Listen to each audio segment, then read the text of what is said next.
is that the entire system of health will transform from the bottom up, much like media has transformed from the bottom up, much like entertainment has been transformed from the bottom up, much like e-commerce has been transformed.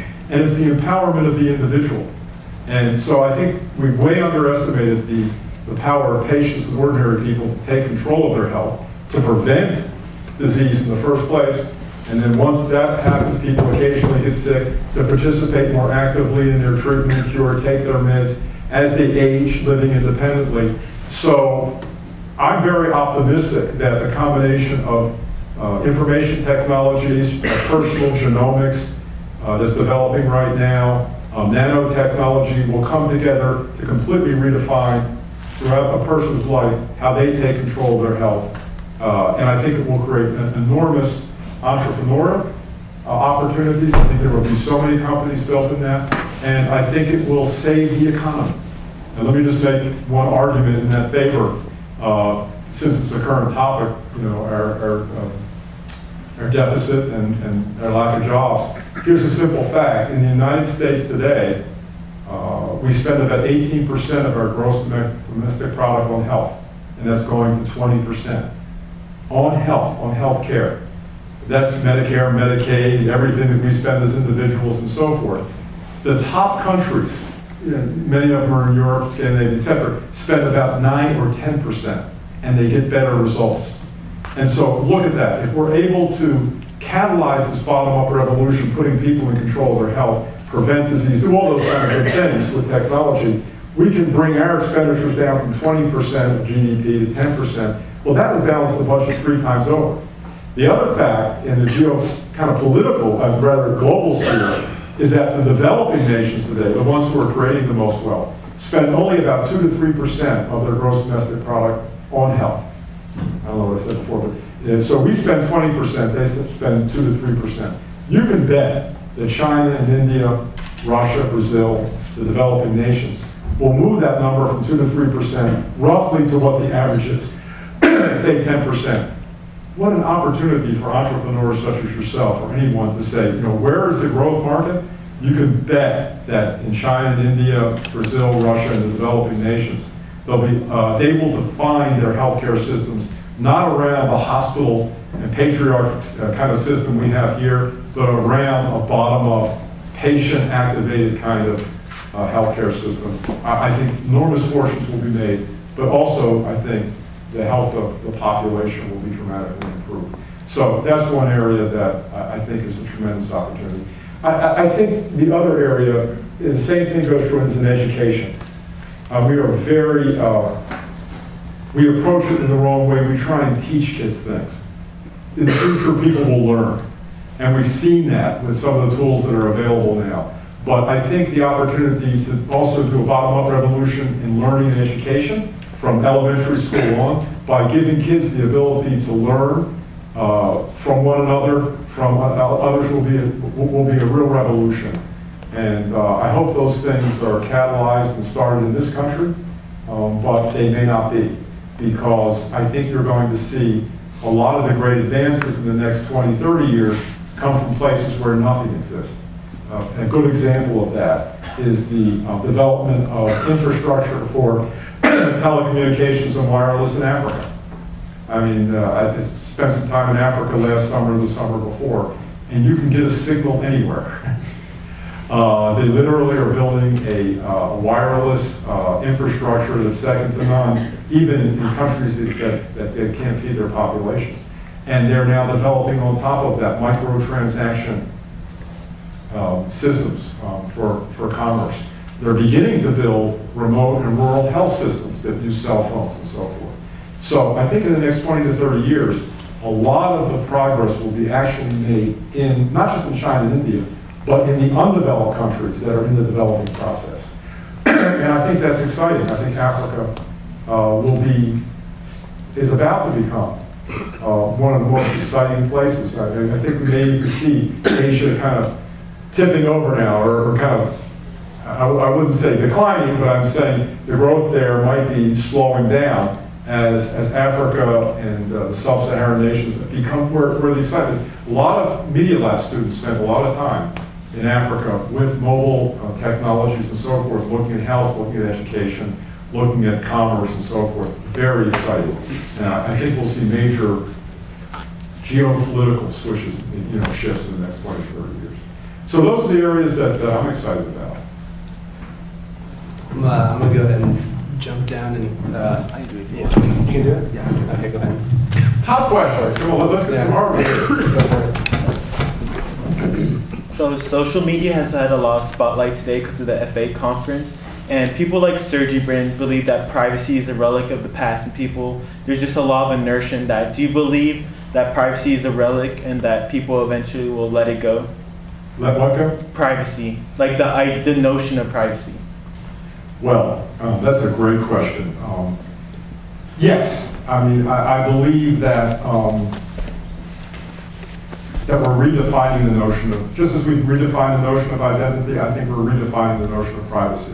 It's very difficult for someone like me or Bob, or someone who, I shouldn't speak for Bob, but Bob, is adapting very well. But when I see what my daughter does and her classmates and so forth, they just have a different notion of what it means to remain private. But in the bigger picture, privacy is going to be a huge issue too in health, where people begin to have the elements of their daily life available to everyone, right? Not just what you say on a social network and what you tweet, but who and what you are. I think that there's going to be, once we really understand the benefits of an open, social media system, that will begin to outweigh the changes in kind of the ideas of what is privacy. And I don't think we've begun to see yet the tremendous benefits that come from an open system of information. I talked about health changing. I think that's a much bigger benefit than social media, as it is right now. We talked about education. And I think as those advantages, deeper advantages of an open information kind of architecture and less privacy begin to emerge, I think we'll begin to see the trade-off. And then I think that's what's going to kind of bring us to a new understanding of what privacy is about and what trade-offs we're willing to make. So, was it Sergey who said it? Yeah, Sergey. I watched it in an Israeli interview because he couldn't say this over here, but over there he said, if there's something you want to hide, should you even be doing it anyways? Yeah. Yeah. I thought that was a good point. I think the same thing is true, although I do warn my kids. Yeah. You do realize that whatever you're going to put on the internet is going to be seen by an employer. So I probably would not go as strong as he does on that, because I think we have yet to adjust to this new world of real-time, constantly aware, constantly connected communication. And I don't personally believe that it means that all bets are off and that everything will be open. You'll say anything, and if you're not willing to say it's not worth saying, I guess I don't believe that. There's a great book out, I commend it very highly, called Hamlet's Blackberry. It really talks about the revolution in technology now, information, social media, etc. And it begins to talk about how we can adjust to this and adapt to it and change our lives. For example, he advocates an internet Sabbath, which from whatever it is, Friday night to Saturday, whatever it is, he goes off of it completely and his family. So he can think, right? And so I actually believe that privacy is not the biggest issue in this totally connected, always on, real-time communication world that we have here. I think privacy will come into perspective. I think it's the fact that we lose a lot about thinking, about being inside ourselves, about being alone, about the kinds of innovation and ideas that come from that. And I think to me, that's the biggest concern. I don't know what the answer to that is, because I'm always frazzled now. But when I did Tivoli, we had a cell phone. I can't remember, cell phones were there. And when we began, we were still looking for coin phones when we were running around Manhattan. I remember that. But cell phones came into the picture. But when I see what we try to do today and the level of distraction that's imposed by this continuous vibration, tweeting, and so forth. I wonder, is this going to be the biggest problem? And, are we going to lose our ability to think, to be independent individuals, to have our own opinion? Or do we always go to the internet to find out what our opinion is? What about like the connection between augmented reality and the internet? Like being able to see your world with augmented information from the internet. Do you think that will speed the rate of learning? The question was, what about augmented reality, which is making information tangible, yeah, and then bringing it back into your real world? I think that's fantastic. And I think it will be a huge area, because I think, in a way, it will, in many ways, make information more accessible and more part of our everyday life.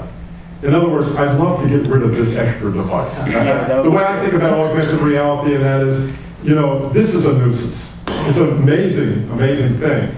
But if we could get to the point where actually information is accessible to us tangibly within the course of our everyday life, I think it's going to get through the seduction of this device. And I think we're in a very awkward stage. I think this is like adolescence of information technology right now. And there's so much excitement about the new iPhone or the new device or what the Android is doing. But I see this as being a very awkward and very transitional kind of technology. We're coming from a point, and when, in fact, we're able to access information communication without this device within the course of our everyday life, I think it'll be much more natural and much less intrusive in a way. Yeah, I'm excited for that.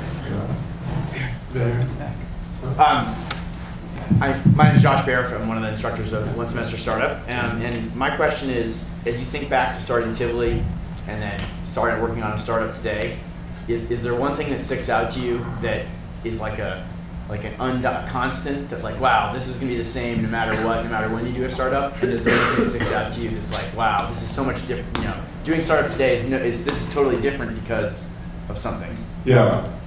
Well, I think the constant is great people. I mean, it's just, I know it's quite trite to say it, but it's all about people. I mean, what else is there to a startup? And keeping your standards high. Actually, also being willing is tough, but sometimes people don't work out. Not everybody's cut out for a startup, not everybody is right. At Tivoli, we did have to make some tough decisions along the way. Not everybody could make it, and we try to do it in as generous a way as possible, but you can't keep everybody along for the ride. It's impossible. But it's still about people, and it's still about that passion that you need to believe in what you're doing. And people often ask me, they say, well, passion, but like you were doing systems management. Like, how did you get passionate about systems management? Systems and network management, was that changing the world? Well, I think it was in our view. We were passionate about how we were doing it. We were passionate in doing what the people were doing. We were passionate in beating the crap out of the competition. But we were passionate. And I see too little passion. I see a lot of startups. Everybody's in the startup. Everybody's in the startup environment today. And everybody wants to get a business plan. And they want to go get money. And they want to do a social media thing. And they want to do this and that. But I mean, that passion, you really feel it. You really believe it. You go home at night, you're really living it, and it keeps you up, and you get together with the people who you're working with, and you really feel that kind of bond between them. So that's constant. What's changed? Boy, I'll tell you, even though there's now been a flow of money, it was being held in the sidelines since the dot-com bust, and then about 2 years ago, it kind of opened up. Maybe 3 years ago, I don't know. And now, who knows what's going to happen. But it's so much tougher to get money to finance a company where you don't have customers and already have a business. And so venture capitalists today, you go to them with a business plan, you go, well, how many customers do you have? Or how many subscribers? Do you have 1 million? Do you have 2 million? Show me your customers that you have. Well, that's not the idea. I mean, the idea is to take a risk. And so what I see is different today, whether or not venture capitalists are opening up and giving money today, is that they're much less willing to take risk. And to take the kind of risk that I think will really create the companies that are going to grow and make a big difference. So I think it's tough today. I'm fearful that the current stock market went down, what, 400 points today? whatever. You know, that starts to form the psychology that starts to make investors more risk averse. So I think those are the two biggest things that are the change. Great, thank you. Go ahead. Hi. Sorry, Brian. Question here. That's except for Bob and his people at Polaris, they take risk all over the We'll place. go back there and then come to you if you don't mind. Yeah, sure. Okay. Okay. I couldn't stop but think about the GM and Ford comment you made. Where's that coming from? Okay. Here. Great. And on the other side. Okay. So GM probably became too powerful and monopolistic, and that's why they stopped innovating. Social networks and social media is the great equalizer, the great, democratizer of today. But I've been a little impressed by a chart that's been circulating this week. Facebook started with, 0% participation of social media, and then it went about half with all the other networks, and today it's got about 95% of all the social media. It's a chart of just how much it actually takes. So if you could comment on that, how we can prevent another GM happening with social media. That's a good question. It was interesting to see Eric Schmidt from Google in front of a congressional committee trying to explain why Google is not doing the same thing that he tried to argue with Microsoft. Because I'll go back to that, and I think that's a good example. I don't know if you're a Microsoft fan or a Mac fan, but I think we did get into a situation with Microsoft where innovation in personal computers, they were very innovative at the very beginning, but then it seemed that their practices were stifling innovation. I think what I have to say to that is that's part of the kind of life cycle of how technologies and markets develop. But then what I've always said is that startups would never have a chance if the bigger guys didn't get slow and not adapt. And so I expect personally that Facebook will probably slow down and become less innovative as you become large, not just because you become a monopoly, but just because the generation of ideas, because in larger companies people spend more time saying why you can't do something. And it just seems to be universal. And I suspect that Facebook and Google and others will not escape it any more than GM did or IBM at its time, and then Microsoft did. And all I have to say to that is, maybe that's just the way of the world. If we still have startups that are coming, startups will not have the opportunity if those companies continue to become innovative and move as fast as they did. But I do expect them to slow down, and I expect something new to come up. Hi, Jason Nolasco. I'm the community manager for One Semester Startup. My question is, given your experience as an entrepreneur and working very closely, obviously, with the MIT Media Lab, where you're working on things that aren't really quite ready for market, so given those two backgrounds, how do you determine when a market is ripe for disruption versus too early? Wow. If you have an answer to that. What do you look for? I really love it. I'm in the middle of that right now with this bluefin company that I talked about. And the question was, how do you determine when, everybody wants to disrupt the market, right? Because that's where you can really scale a company and grow large. But then if it's too early, you can set the stage and somebody else comes along, right? I don't know the answer to that. I think you need to be experimental as a small company when you move into a new area, and be prepared to change and adapt very quickly. Because I don't think there's such a thing as a market about to be disrupted. It doesn't exist yet, okay? So it's kind of like, well, how do you predict what's going to happen? You actually disrupt markets yourself, and there's no single formula for it. So I have been in companies that have been early, and actually that failed because they were too early. But I don't think they failed because they were too early. I think they failed because they failed to adapt. They had an idea. They had an idea what the market looked like. They thought it was going to change radically. I was involved with a company called Bow Street after Tivoli. And it was all about web services and XML and so forth. And We were too early to that market. I mean, the notion that services would become virtual and enter the web, and that they would be instantiated in this way eventually happened. If I look back at that particular experience, I think it's because we failed to adapt and change in some sense to what was happening. Because there was no market. I don't know if that answers your question. I don't think there's such a thing as a market about to be disrupted. There are markets that you disrupt. And I think where you can fail in that is by failing to adapt and then changing as you learn. And any company that has a good technology, a bunch of good people, can probably find their way. You know, and, I'm in the middle of that right now with Bluefin. And so the idea that you could, that marketing, that brand management people and producers in media will use social media information to determine where programs should run and what advertisements should run is extremely early. I'm sure that that will disrupt the media, entertainment, and advertising industry. But we're out selling it now and finding that people are saying, hey, I'm sure that will happen, but it's not kind of ready yet, you know? And so we have to find a way to adapt, to find an offering, to find a value proposition that fits what they have today. And actually, there's a very concrete measure for that. Is there a budget? And now getting down to just the most fundamental of principles of how you build a startup. Basically, what you're doing is you're not disrupting an entire industry. You're finding a budget that already exists, and you're giving them a new way to do that.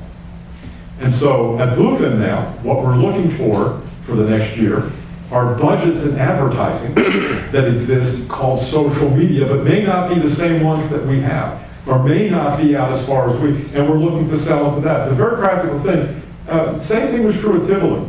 I mean, when we started, I don't think there was a market for distributed systems management, but there were budgets for systems management. And if we insisted that you buy our stuff because it's transformative and the world is going to change, I don't think I'd be wearing this t-shirt today. But we found out where they were spending money. Martin Neath, raise your hand, Martin. You have to do it. Martin was chartered with going out and finding that because our story was great, but it was hard. And he discovered that actually people needed to install and distribute software. It was not the grand vision that we had, but it was something they had a budget for. Martin actually went out and sold a lot of it himself. The software didn't exist actually at the time he sold it. But it was a market that actually was ultimately disrupted by Tivoli. But we didn't insist on disrupting it one step at a time. We went, you know, where we adapted to it, and I think we helped disrupt that market. I don't know if that answers your question. Martin, any? Yeah, so, I mean, I wanted to raise a point. You talked earlier, or one of the questions was about what makes a successful startup. And you hit on two things which I agree with, but there's a third thing which I think you're being modest about, so I want to bring up. Number one, I absolutely believe you look for markets where there's an opportunity for a discontinuity, something disruptive, something to change the existing ecosystem, right? And clearly Tivoli did that as the era of mainframes and mini computers moved to PCs and client servers. The second thing is you need founders, you need entrepreneurs who have a vision around and a new innovation, a new technology, a new approach to solving that problem. And the guys who founded Tivoli did that. But the third thing, which I think is absolutely critical, is the leadership, right? And so I was the 7th employee at Tivoli. You became the CEO about 6 months after I joined. And I was like, who is this guy? He doesn't know what he's doing. I mean, we understand this stuff, right? We had no idea what you were doing. But the thing that you did at Tivoli, which I think all great startups do, is you were the guy who said, let's go take that hill, right? You were the leader, and you got, I was 20-something, like most of the people in this room. I'm a lot older now. But you need absolutely, in a successful startup, to recognize the disruption or the discontinuity, to have an innovation or approach to solving the problem that no one else has. But third, you need a leader who can do it. And I think, I've been a VC now for 10 years, and my experience has been the entrepreneur who starts the company the ones that are successful recognize they need to bring in somebody else to be the leader, to take this thing forwards and grow it into a great company. And I just remember the day that you took Tivoli public, Goldman Sachs, you were out on the New York Stock Exchange floor, and thinking about what an amazing job you did taking a bunch of us who had no idea what the heck we were doing, and all of a sudden we created this amazing company that came on to be a multi-billion-dollar company. So I guess my question to you would be, just Martin, I should have given you more stock. No, you gave me some, that was great. But my question to you is, or my request is, maybe just to make a few comments about what you've seen as you work with startups and entrepreneurs, and what it takes to really build a great company and bring in additional people, perhaps replace yourself as the CEO, and really make sure that you're not thinking about, I just got to protect myself, but how do I build a great company? Yeah. Well, a big question. You know, I think it really begins with something that's not just common to companies, but to your family, to everything, which is, you're really, as a leader, and if you're asking this as a leader, you're really there to unleash the potential, to enable everybody to achieve their potential. Because the company, at the end of the day, is really just a sum of what the people do.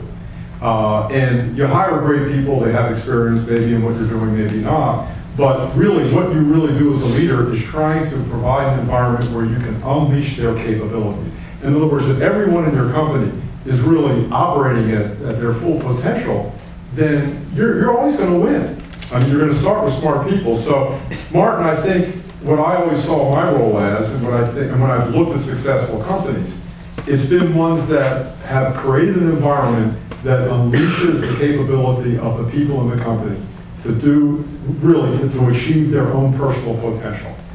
And it has great impact on the success of the company, particularly when you bring them together as a team. I mean, you now have to create the environment where people support one another to do that then, right? Where actually, Martin would be interested and invested in helping someone else in his team or someone else in the company, maybe a sales guy, achieve their potential. And so when you create a culture where the whole idea of the company is to enable each individual, both individually and together, to achieve their potential, there's nothing you can't achieve. Whether the market's too early or too late or whatever. So, you know, it's hard to say what it is you do to do that, but I think that's the goal. And in the long run, it's the greatest satisfaction you get from creating these companies. The greatest satisfaction I've gotten out of companies in the long run, having done this, is when I get emails from people at Tivoli or people at other companies, mostly from people at Tivoli, but they say that what Tivoli did for me was unleash my potential, you know, help me achieve my potential as an individual, as a person, in some cases even as a family member, you know, and I went on to do that. And so I think it's just all about, leadership is all about unleashing the potential of the people who work for you and enabling them to help each other to do that. I think leadership by example is also important, you know, and you know, I think it's very important to say that although, you know, you have a very aggressive set of goals for your company and you're willing to do what it takes to do that, that you want to do that in a way that you're proud of. And so I think one of the things that we were proud of at Tivoli was not only that we were very aggressive and very smart and very effective in the marketplace and we had this unique technology, but I think we maintained a set of standards for the company that we were proud of. Standards for people, you know, how we treated our people and how we brought them along and how we treated each other. And I think when you have great technology and great people, you're willing to adapt, but you maintain those standards about what it means to be. We used to say, what does it mean to be a Tivoli, right? And I think there was a certain standard. It was an unwritten rule. I don't think it was a charter that we had, but it's maintaining those standards that create the environment. So, I don't know if that answers your question. The other thing is create people who are articulate in telling a story, and you can see just from what you said that you were as well. And but I think it's having those standards that are important. Well, I think just a comment, one of the better sort of validations of the leadership and what you did to unleash people's potential. There was a story in the Austin Business Journal about a year ago. I think it was called The Tree of Tivoli. And it tracked 44 startups in Austin, many of which have gone to be successful, all of whom were either founded or led by people who worked for you at Tivoli. So, and I really think it comes down to the leadership and the fact that you let people into spaces that they weren't comfortable with or never done. You challenge them to take on roles. And I think that's a very big part of what makes a startup very successful. I appreciate that.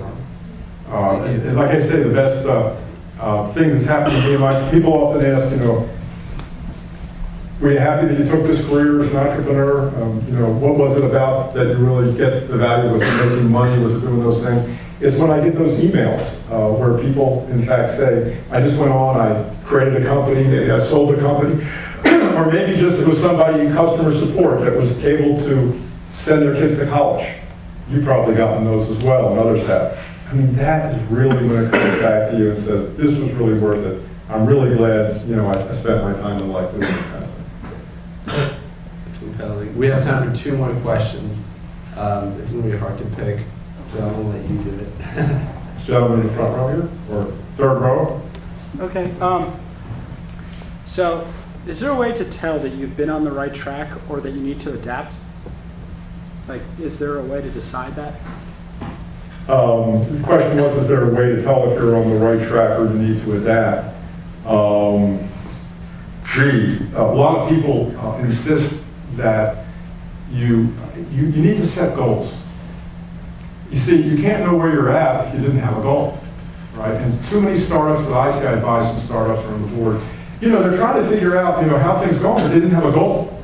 And so I think this process of goal setting, it doesn't consume you like it does in a big company, but even in a startup, you should be saying, here's the company goal, here's what we're about, and then here's what each department, sales and marketing and customer support, engineering and professional services, here's what their goals are for the year. And then here's how those goals go down to every person in the company. So you know what the big goal is, but then every person in the company knows what their goals are, and you expect it. I mean, you have a process whereby, you know, you look at how you're doing against those goals. And it's fairly straightforward then. I mean, you see that you're not meeting your goals, be prepared to change your goals. I think the problem comes when you're operating in an environment where you haven't agreed on what the set of goals are. Then you kind of don't know if you're failing or succeeding. And I think that's when startups get into trouble. And so just as a very pragmatic matter, when I'm on the board or I'm involved with a startup now, I insist that they develop from the very beginning a very clear goal-setting process. A lot of people will begin by saying, oh, those big companies, you know, they have goals. But every startup, whether it's a 3-person or 2-person startup or 30 or 300, needs those goals. And then you kind of know where you're going. Now, there's a lot of ambiguity along the way, right? And I think part of the key to success in a startup is being able to operate actually in an environment of ambiguity and uncertainty.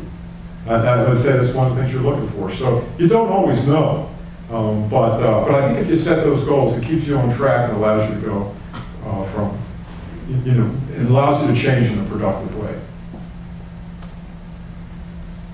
Are we down to one more?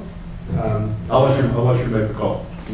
Me? Yeah. Aaron, you're the big How MC about here. in the very back, because back people never get the chance. Yeah. Yeah, so question for you. I guess a follow-up question to the previous discussion. So what's your advice to entrepreneurs on how to bring outside leaders? How to bring outside leaders? Yeah. Could Like you- they brought you on board at Tivoli? Like 2 years. How do you go find the right leader for your organization? Meaning a CEO, by leader, you mean CEO. Yeah, that's correct. I'm conducting a search right now for a CEO for a company. That's a good question. I mean, I would look for, you know, I would decide what culture you want your company. The biggest problem happens when you're bringing a CEO who just doesn't really share the basic principles and beliefs. You know, and that's where you really get into trouble. I mean, you know, if a CEO comes in and doesn't have quite the set of skills or so forth, I think that can be adapted. But when I'm interviewing CEOs for a company, an outside CEO, who's not a founder, who's not early on in the company, I think what you have to do is decide among your team, right? Because first of all, when you bring in an outside CEO, I think you want to have participation from a number of people in the company, not just the board, and not just the current CEO. And you say to yourself, what is it that we deeply care about? You know, what are our values for this company? What do we want to have from the point of view? And then spend time with applicants talking about those values and not just talking about the business model and what you've done. So the best advice I can give is try with your team that you have to determine what the values are of you. What do you believe in? Why are you here? And then spend time talking with an outside applicant about that and listening to them. And I think you'll get a pretty good idea of whether or not, it's always a risk, whether or not they really fit, the values that you have. Other than that, I recommend prodigious reference checks. For any outside hire, you really have to, be very diligent in doing due diligence. You can't rush it. Awesome. Well, I think that's all the time we have for today. But we can't thank you enough, Dr. Moss. Thank you very much for. Well, thank you for having me back.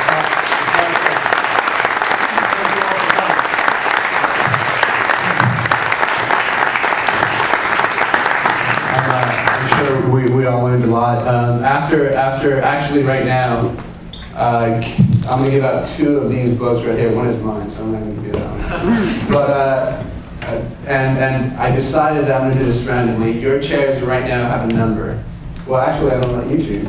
No. Yeah? Okay.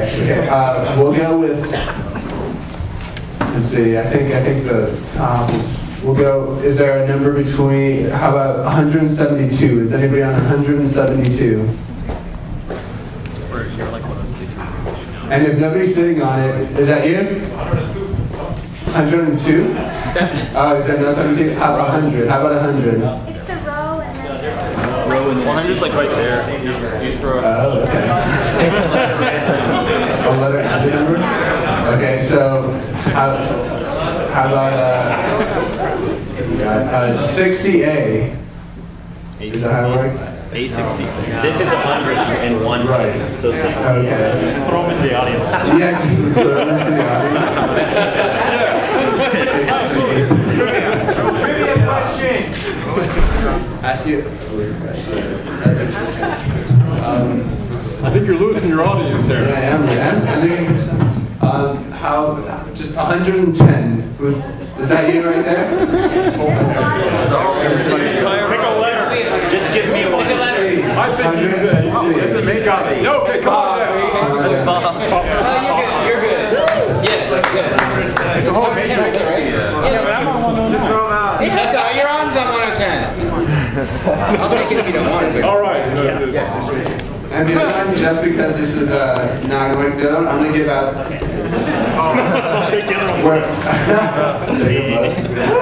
We'll give this one out at the networking session right after. And just come by and have it signed at the same time. It's going to be in the Black Box Theater, just upstairs. And so I have to thank you guys. Thanks for coming out. I hope you guys learned something. And if you stick around for after. Well then, if you have any more questions, you can personally ask Dr. Moss. So we'll be right upstairs. We have cookies and drinks and everything. So cool. We'll see you guys upstairs. Thanks, guys.